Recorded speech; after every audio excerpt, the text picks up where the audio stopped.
Hello दोस्तों। आज की वीडियो में हम सॉल्व करेंगे 1 मार्क के 11 से लेके 20 तक के क्वेश्चंस, क्योंकि फर्स्ट 10 क्वेश्चन हम हमारे पार्ट 1 में ऑलरेडी सॉल्व कर चुके हैं। अगर आप में से किसी ने वीडियो नहीं देखी है तो पहले आप शुरुआत के 10 क्वेश्चन सॉल्व करें उस वीडियो में, और बाद में इस वीडियो को कंटिन्यू करो। शुरू करते हैं हम आज के फर्स्ट क्वेश्चन और 11th क्वेश्चन से। Find the coordinates of a point on y axis which is equidistant from the point 6,5 and -4,3। हमको उस पॉइंट के कोऑर्डिनेट्स पूछे हैं इस क्वेश्चन में जो y एक्सिस के ऊपर है और इक्वल डिस्टेंस पे है इन दो पॉइंट से, एक तो 6,5 और दूसरा -4,3 से। तो इसके लिए ना हम एक y एक्सिस सबसे पहले ड्रॉ कर लेते हैं सो दैट आपको अच्छे से समझ जाए कि ये क्वेश्चन में क्या बोल रहा है। y एक्सिस के ऊपर का एक पॉइंट है जिसके कोऑर्डिनेट्स हमको पूछे हैं, और बोला है कि एक पॉइंट है जिसके कोऑर्डिनेट्स है 6,5 और दूसरा एक पॉइंट है -4,3 इस पोजीशन पे। और ये जो पॉइंट है y एक्सिस वाला, ये इक्वल डिस्टेंस पे है इन दोनों पॉइंट से, मतलब एक डिस्टेंस यहाँ का और एक डिस्टेंस यहाँ का, ये दोनों भी इक्वल है। तो जैसे ही डिस्टेंस की बात आती है आपको याद आना चाहिए distance formula. Distance formula apply करने के लिए हमारे पास होने चाहिए दो कोऑर्डिनेट्स। यहाँ पर अगर मैं इस पॉइंट और इस पॉइंट के बीच का डिस्टेंस फाइंड आउट करूं तो मेरे पास 6,5 इस पॉइंट के तो कोऑर्डिनेट्स हैं, बट इस पॉइंट के कोई कोऑर्डिनेट्स ही नहीं है। मेरे को पता है कि पॉइंट कहाँ पर है, वाई एक्सिस पे। तो वाई एक्सिस पे तो अगर मैं नीचे जाके इसका एक्स एक्सिस चेक करूंगा तो वो ओरिजिन पे इंटरसेक्ट करेगा। इसका मतलब इसका जो एक्स एक्सिस होगा वो होगा 0, कॉमा जो वाई एक्सिस पे जो पॉइंट होगा वो हमको पता नहीं है क्या होगा, इसके लिए मैंने इसको कंसिडर कर लिया कि वो कोई एक पॉइंट है बी। अप्लाई करेंगे हम यहाँ पे डिस्टेंस फॉर्मूला।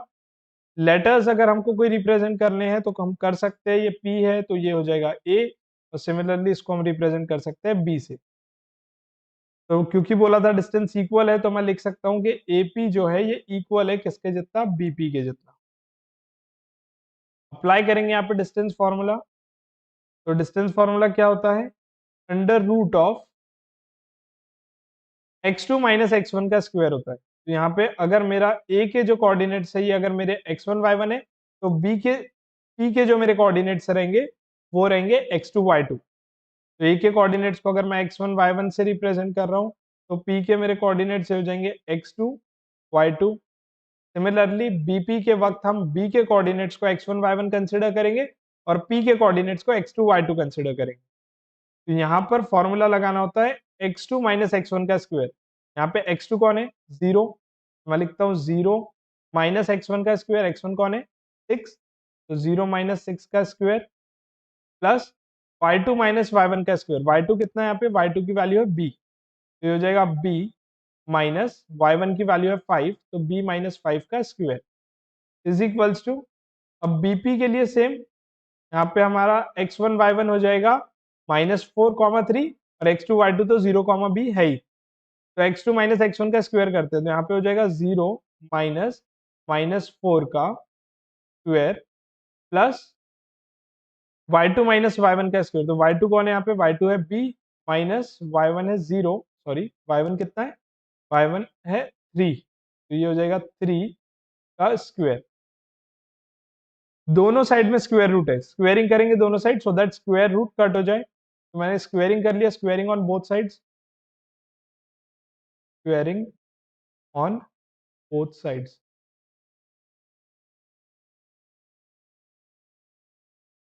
तो स्क्वेयरिंग करते हैं तो यहाँ बचेगा -6, -6 का हम करेंगे स्क्वायर प्लस p -5 का स्क्वायर इज इक्वल्स टू, यहाँ है -4, तो माइनस माइनस 4 ये हो जाएगा +4, 4 का करना है स्क्वायर प्लस ये b -3 का होल स्क्वायर।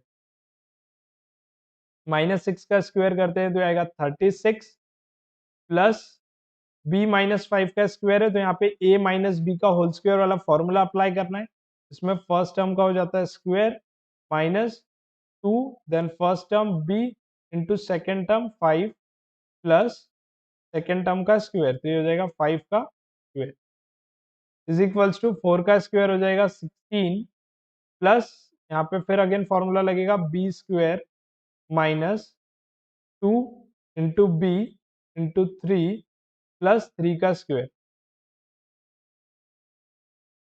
तो यहाँ पे 36 रहेगा as it is plus b का स्क्वायर माइनस 2 5 हो जाएगा 10 पी प्लस 5 का स्क्वायर हो जाएगा 25 is equals to 16 plus p square minus 3 2 ये हो जाएगा 6 पी प्लस 3 का स्क्वायर हो जाएगा 9। पूरी टर्म्स को अपन लेफ्ट साइड पे लेके आते हैं तो बी स्क्वायर पहले से यहाँ पे था, वहां प्लस बी स्क्वायर था राइट साइड पे, लेफ्ट साइड में आएगा तो हो जाएगा माइनस बी स्क्वायर।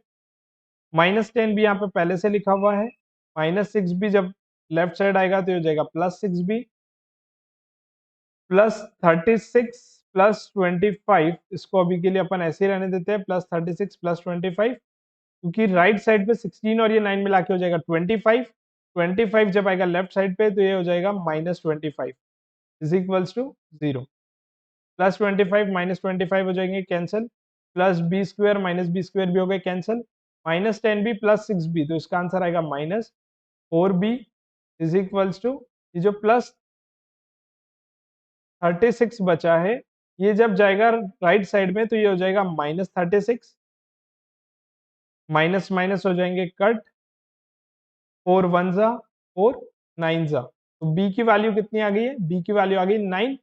का मतलब जो हमारे पी के कोऑर्डिनेट्स थे वो थे 0 कॉमा बी, इसका मतलब 0 कॉमा 9 ये हो गए पी पॉइंट के कोऑर्डिनेट्स, तो करेक्ट आंसर हो गया 0 comma 9। 12th question, from a point Q the length of a tangent to a circle is 24 centimetre. तो यहाँ पे बोला है कि एक टेंजेंट है जो कि सर्कल से 24 सेंटीमीटर डिस्टेंस दूर है, तो मैंने एक सर्कल ड्रॉ किया, टेंजेंट ड्रॉ किया, क्यू पॉइंट है ये भी क्वेश्चन में दिया है और 24 सेंटीमीटर दूर है ये भी क्वेश्चन में दिया है, लिख दिया है, ड्रॉ कर दिया अपन ने एक डायग्राम। सेंटर से भी डिस्टेंस हमको दिया है क्यू पॉइंट का, तो सेंटर से क्यू पॉइंट का जो डिस्टेंस है वो था 25 सेंटीमीटर, तो मैंने इसको भी ड्रॉ कर लिया है 25 सेंटीमीटर। इसके बाद बोला है कि आप रेडियस फाइंड आउट करके बताओ, इसका मतलब ये डिस्टेंस हमको कैलकुलेट करना, ये डिस्टेंस हमारे लिए क्वेश्चन। बाकी लेटर्स दिए हुए नहीं है, हम हमारे मन से कोई भी ले सकते हैं, मैंने पी ले लिया टेंजेंट को और ओ ले लिया है सेंटर को।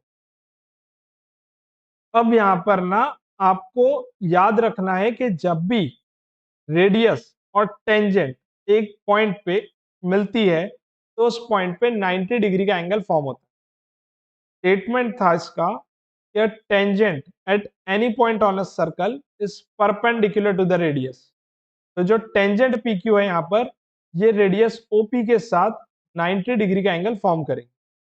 अगर आपको इतना याद रहता है तो आप इजीली यहाँ पे पाइथागोरस थ्योरम अप्लाई करके ओपी यानी कि रेडियस इजीली फाइंड आउट कर सकते हो।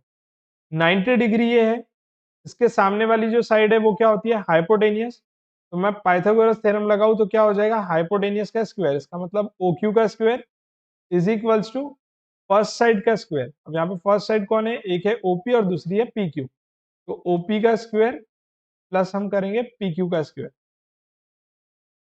वैल्यूज पुट अप करो, OQ की वैल्यू है 25, 25 का स्क्वायर इज इक्वल्स टू OP की वैल्यू हमको पता नहीं है, प्लस PQ की वैल्यू है 24, तो 24 का स्क्वायर, 25 का स्क्वायर हो जाएगा 625, OP का स्क्वायर रहेगा एज इट इज, प्लस 24 का स्क्वायर होता है 576, OP का स्क्वायर एज इट इज रहेगा 576, लेफ्ट में आएगा तो ये हो जाएगा 625 माइनस 576,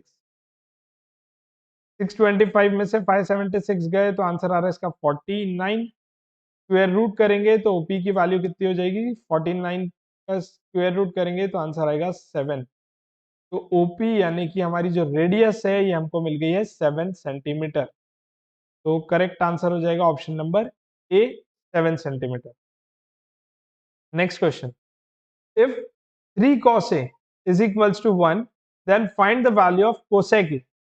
अगर 3 cos a की वैल्यू 1 है तो आपको फाइंड आउट करना है कोसेक a कितना हो।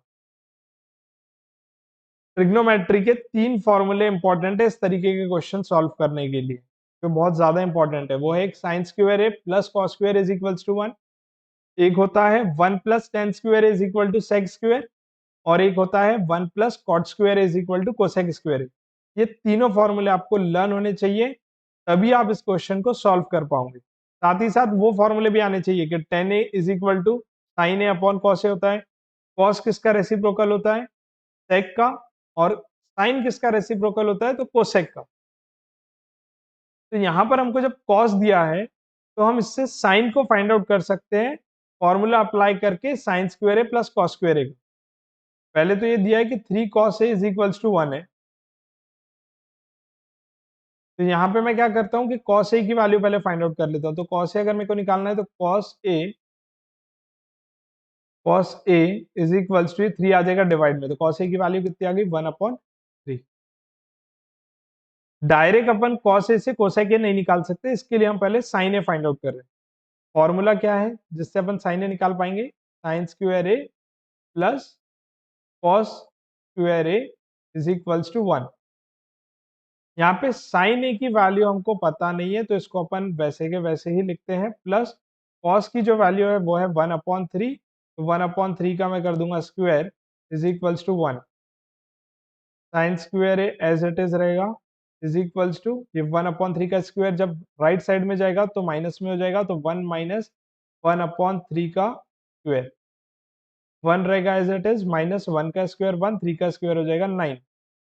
क्रॉस मल्टीप्लाई करते हैं तो 9 माइनस 1 अपॉन बन जाएगा 9, ये 9 को मल्टीप्लाई किया 1 से, माइनस 1 को 1 से, तो 9 में से 1 गए, अपॉन में आ गया 9। तो साइन स्क्वायर ए की वैल्यू कितनी आ रही है, तो sine square A is equals to आ गया 8 अपॉन 9 में से 1 गए तो 8, और नीचे का 9 एज इट इज, तो साइन स्क्वायर ए की वैल्यू आ गई 8/9। स्क्वायर आया है साइन का, हमको फाइंड आउट करना था साइन ए, तो स्क्वायर रूट लेंगे दोनों साइड, यहाँ का स्क्वायर और स्क्वायर रूट हो जाएगा कैंसिल, और राइट साइड में स्क्वायर रूट आ जाएगा 8/9 क्यूब।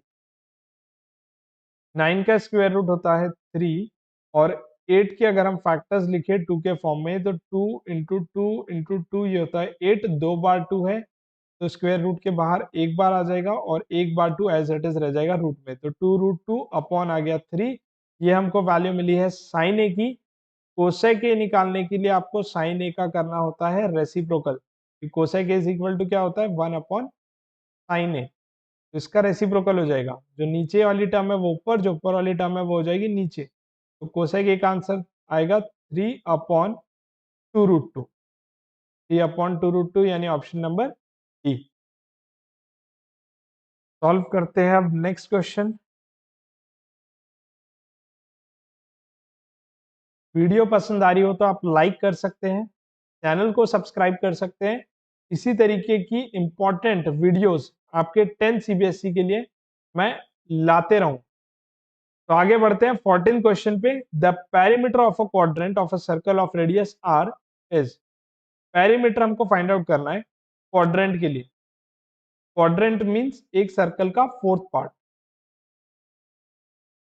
तो ये मैंने बना लिया एक सर्कल का फोर्थ पार्ट, तो ये उस सर्कल का सेंटर होगा, ये रहेगी रेडियस, ये भी सेम है तो ये भी रहेगी रेडियस, और ये वाला जो पार्ट है ये आपको दिख रहा है कि सर्कल का फोर्थ पार्ट है, और हमको सर्कल का सरकमफेरेंस का फॉर्मूला पता है। सरकमफेरेंस ऑफ सर्कल बताओ क्या होता है, सरकमफेरेंस ऑफ सर्कल, फॉर्मूले आपको सारे लर्न अच्छे से होने चाहिए। सरकमफेरेंस ऑफ सर्कल का फॉर्मूला होता है 2πr, पूरा एक सर्कल 2πr का होता है, बट ये सर्कल का फोर्थ पार्ट है, तो ये क्या हो जाएगा 2πr/4, क्योंकि ये फोर्थ पार्ट। अब पेरीमीटर मेरे को निकालना था इस पूरे पोर्शन का, ये पूरे की मेरे को करनी पड़ेगी एडिशन, तो ये पेरीमीटर फाइंड आउट करने के लिए क्वाड्रेंट का, तो perimeter of quadrant, quadrant of circle is equals to, दो बार आर है यहाँ पे, तो आर प्लस आर और एक बार आ गया 2πr अपॉन 4। ये r प्लस r ये हो जाएगा 2r प्लस ये 2 कट हो रहा है 2 वन जा एंड 2 टू जा। अब यहाँ पे क्या बच गया पाई r अपॉन 2। ऐसा कोई भी ऑप्शन मेरे को अब तक के नहीं दिख रहा है, ए में भी नहीं है, बी में भी नहीं है, सी में भी नहीं है, डी में भी नहीं है, बट 3 ऑप्शन में मेरे को ये दिख रहा है कि r के साथ साथ 2 जो है वो डिवाइड में है। तो ऐसे में हम क्या कर सकते हैं, 2 को इन दोनों से कॉमन ले सकते हैं। तो आप बोलेंगे फर्स्ट वाली टर्म में तो सर 2 है ही नहीं नीचे, तो नहीं है तो आपको 2 लाना पड़ेगा नीचे। कैसे आएगा कि आपको 2 नीचे लाने के लिए नीचे 2 से मल्टीप्लाई करना है, तो ऊपर भी मल्टीप्लाई कर देना पड़ेगा 2 से, क्योंकि बेस सेम बना रहे हैं हम दोनों का। तो दोनों में अब नीचे 2 आ चुका है डिनोमिनेटर में, 1/2 यहाँ से हो जाएगा कॉमन। r फर्स्ट टर्म में भी है, सेकेंड टर्म में भी है, तो r को भी हम निकाल सकते हैं कॉमन। यहाँ पे 2 टू जा ये बन गया था 4, ये 4 एज इट इज, प्लस यहाँ से बचा था पाई, तो ये आ जाएगा पाई। अब देखो कौन सा ऐसा ऑप्शन है कि जिसमें 1/2r and in bracket 4 plus pi लिखा हुआ है। तो ये ऑप्शन नंबर है सी। इसमें ये इस तरीके से लिखा हुआ है कि r/2 है और ये ब्रैकेट में है pi plus 4। Next question, question number 15। The total surface area of a quadrant of a sphere of radius r is। तो टोटल सरफेस एरिया निकालना है आपको। अगेन क्वाड्रेंट है बट ये एक स्पीयर का क्वाड्रेंट है, तो आपको स्पीयर के टोटल सरफेस एरिया को 4 से डिवाइड करना है, क्योंकि क्वाड्रेंट है स्पीयर का। तो स्पीयर का टोटल सरफेस एरिया क्या होता है, TSA total surface area of sphere is equals to होता है 4πr²। और अगर इसका हम क्वाड्रेंट कर रहे हैं, मींस इसके 4 पार्ट्स में डिवाइड कर रहे हैं स्पीयर को, तो हर एक पार्ट के लिए आपको 4 से डिवाइड करना पड़ेगा, इतना एरिया आपको मिलेगा हर एक क्वाड्रेंट का। तो 4 4 तो डायरेक्टली कट हो जाएंगे, आंसर क्या आ जाएगा πr², यानी option number A. The probability of drawing at random uh green coloured ball from, 2 bar from हो गया है, एक बार फ्रॉम को आप यहां से कट कर दो क्वेश्चन से, from a bag containing 6 red and 5 black balls is। तो हमको प्रोबेबिलिटी बताना है, किस चीज की प्रोबेबिलिटी, कि आप एक बैग में से बॉल निकाल रहे हो, ग्रीन बॉल के आने के कितने चांसेस है ये आपको बताना है। और बैग के अंदर है कौन कौन से, तो बोल रहा है बैग के अंदर रेड कलर के बॉल है और ब्लैक कलर के बॉल है। रेड कलर के 6 बॉल है, ब्लैक कलर के 5 बॉल्स है। तो मैं पूछूं अगर आपको कि टोटल बॉल कितने हो गए, तो आप बोलोगे कि 6 + 5 ये हो गए 11। तो टोटल बॉल है 11। अब इसमें से प्रोबेबिलिटी पूछा है कि ग्रीन कलर का बॉल के आने के कितने चांसेस। अब ग्रीन कलर का बॉल तो बैग के अंदर है ही नहीं, जो कलर का बॉल बैग के अंदर है ही नहीं, तो वो बैग के अंदर से वो कलर का बॉल कैसे निकलेगा। तो इसका मतलब इसकी प्रोबेबिलिटी कितनी हो जाएगी, 0, क्योंकि जो कलर का बॉल बैग में है ही नहीं वो आ ही नहीं सकता। इसका मतलब इसकी प्रोबेबिलिटी 0 हो जाएगी, क्योंकि इसके आने के कुछ भी चांसेस नहीं है। Next question, the median of the first 50 even natural number is. First 50 even natural number चाहिए, कौन कौन से होते हैं इवन नेचुरल नंबर, शुरू होते हैं 2 4 6 8, कब तक चलेंगे ऐसे, 50 है तो चलेंगे 100 तक, तो 98 आएगा लास्ट, सेकंड लास्ट, उसके बाद आएगा लास्ट 100। तो इनमें का अपने को बीच का नंबर बताना है, क्योंकि क्या पूछा है अपने को, मीडियन। मीडियन मतलब मिडल वैल्यू बतानी है अपने को। कितने नंबर से, 50 नंबर्स, बहुत ज्यादा नंबर्स है। तो मैं आपको पहले छोटे नंबर का थोड़ा सा एक्सप्लेन करता हूँ। जैसे अगर मैं आपको 3 नंबर का अगर पूछता कि मीडियन क्या होता है, 3 इवन नेचुरल नंबर, तो पहला रहता 2, फिर रहता 4, उसके बाद आता 6, तो इसका मिडिल नंबर हो जाता 4, क्योंकि यहाँ पे मैंने 3 ही डिजिट आपको दिए थे। 3 ही अगर डिजिट है तो आप बीच वाले को, अगर 3 ही टर्म है तो आप बीच वाली टर्म को सीधा मीडियन बोल सकते हैं। बट अगर मैं 4 टर्म्स देता तो क्या होता, 2 4 6 8, और अब मैं आपको इसका मीडियन पूछता, तो आप कंफ्यूज हो जाते कि यहाँ पर तो बीच की कोई टर्म ही नहीं है। तो अगर मैं ये 8 को और इधर से 2 को छोड़ दूं, तो बीच वाली दोनों टर्म्स का मेरे को यहाँ पे फाइंड आउट करना होगा एवरेज, सो दैट मेरे को इसका मीडियन मिले। तो 4 और 6 का एवरेज कैसे निकलेगा? 4 प्लस 6 डिवाइड कर देंगे हम 2 से, तो इसका एवरेज आ जाएगा 5। ये हो जाएगा इसका मीडियन। यहाँ पर आप देखो कि मैंने जब 2 4 6 8 लिखा था, तो 8 का हाफ कितना होता है? 4। तो यहाँ पे 4 और 6 का आपने क्या लिया? एवरेज लिया। वैसे यहाँ पे लास्ट नंबर क्या है? 100 है, तो 100 का हाफ कितना होगा? 50 होगा। तो 50 और इसके बाद वाली जो टर्म रहेगी वो रहेगी 52। तो इस क्वेश्चन में मेरे को 50 और 52 का क्या करना होगा? एवरेज। और इसका एवरेज अगर मैं फाइंड आउट करूं तो मेरे को डायरेक्टली मिल जाएगा इन पूरे फर्स्ट 50 इवन नेचुरल नंबर्स का मीडियन। तो 50 प्लस 52 ये हो जाएगा 102। डिवाइड करेंगे इसको 2 से, आंसर आ जाएगा 51। तो 51 होगा फर्स्ट 50 इवन नेचुरल नंबर का मीडियन, यानी ऑप्शन नंबर डी हमारा correct answer. Next question, the value of 1 plus tan square A upon 1 plus cot square A, इसकी वैल्यू फाइंड आउट करना है। तो पहले तो मैं क्वेश्चन को एज इट इज लिख लेता हूँ, लेफ्ट साइड को 1 प्लस टेन स्क्वायर ए। थोड़ी देर पहले ही एक ट्रिग्नोमेट्री का क्वेश्चन आया था, मैंने आपको बताया था कि क्या करना है, आपको फॉर्मूलेज याद रखने हैं कि टेन ए का एक फॉर्मूला होता है साइन ए अपॉन कॉस ए, और कॉट ए का एक फॉर्मूला होता है कॉस ए अपॉन साइन ए। यही फॉर्मूले हमको यहाँ पर अप्लाई करना है। 1 प्लस टेन स्क्वायर ए, यहाँ पे 1 प्लस कॉट स्क्वायर ए, इनकी वैल्यूज पुटअप करेंगे अपन यहाँ पे। तो ये 1 रहेगा प्लस टेन ए का जो है वो फॉर्मूला जो है क्या है? Sine A upon cos a. But यहाँ पे क्या लिखा हुआ था? स्क्वायर लिखा था, टेन स्क्वायर है, इसका मतलब यहाँ इन दोनों के ऊपर आ जाएंगे स्क्वायर, क्योंकि टेन स्क्वायर है। और अपॉन 1 प्लस कॉट स्क्वायर ए है, तो 1 रहेगा प्लस कॉट स्क्वायर ए का फॉर्मूला हो जाएगा cos square A upon sine square ए, क्योंकि इसका फॉर्मूला होता क्या है? Cos A upon sine A, but square है इसलिए मैंने स्क्वायर लगा दिया। क्रॉस मल्टीप्लाई करेंगे ऊपर हम, कॉस स्क्वायर ए का मल्टीप्लाई होगा पहले 1 के साथ, वो हो जाएगा कॉस स्क्वायर ए प्लस, फिर ये 1 का मल्टीप्लाई होगा साइन स्क्वायर ए के साथ, तो ये आएगा sign square A upon cos square a का मल्टीप्लाई अगेन 1 के साथ, तो ये हो जाएगा cos square a whole divided by, यहाँ पे भी क्रॉस मल्टीप्लाई करेंगे, साइन स्क्वायर ए का मल्टीप्लाई 1 के साथ, तो ये हो जाएगा साइन स्क्वायर ए प्लस 1 का मल्टीप्लाई होगा यहाँ पे कॉस स्क्वायर ए के साथ, तो ये बन जाएगा कॉस स्क्वायर ए अपॉन में साइन स्क्वायर ए का 1 के साथ, तो ये आ जाएगा साइन स्क्वायर ए। ऊपर की टर्म और यहाँ पर थर्ड टर्म जो है साइन स्क्वायर है प्लस कॉस स्क्वायर, दोनों भी सेम टू सेम है, तो ये टर्म और ये टर्म हो जाएगी कैंसिल। सबसे नीचे वाली जो साइन स्क्वायर ए की टर्म है वो जाएगी सबसे ऊपर, क्योंकि क्या होता है, जैसे अगर a अपॉन बी और अपॉन में रहा c अपॉन डी, तो जो सबसे नीचे वाली टर्म रहती है d, इसका मल्टीप्लीकेशन होता है a के साथ, तो आंसर क्या आता है? a इंटू डी अपॉन, और ये b और c का होता है मल्टीप्लाई, तो b और c का मल्टीप्लाई, तो a d upon b c इसका आंसर होता है।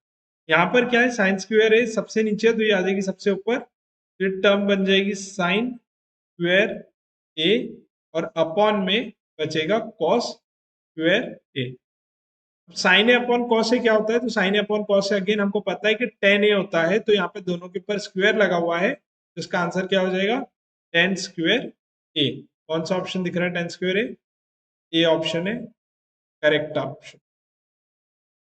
इसके बाद नेक्स्ट है, डायरेक्शंस दिए हमको 19 तो 20 क्वेश्चन के लिए, असर्शन एंड रीजनिंग टाइप का क्वेश्चन है।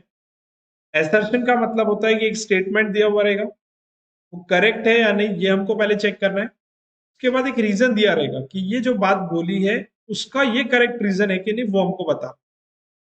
चार इसमें पॉसिबिलिटीज है, हो सकता है कि असर्शन और रीजन दोनों भी करेक्ट हो, तो हम ऑप्शन ए को सिलेक्ट करेंगे। हो सकता है असर्शन करेक्ट है लेकिन रीजन गलत है, तो हम सी ऑप्शन सिलेक्ट करेंगे। अगर बोथ असर्शन और रीजन दोनों ट्रू है लेकिन रीजन करेक्ट नहीं है, तो बी ऑप्शन सिलेक्ट करो। असर्शन फॉल्स है लेकिन रीजन करेक्ट है, तो डी ऑप्शन चूज करो। तो चारों के लिए आपको अलग अलग कंडीशन के लिए अलग अलग ऑप्शन दिए हैं। सॉल्व करते हैं अपन 19th क्वेश्चन, देखते हैं कौन सा ऑप्शन इसमें करेक्ट बैठेगा।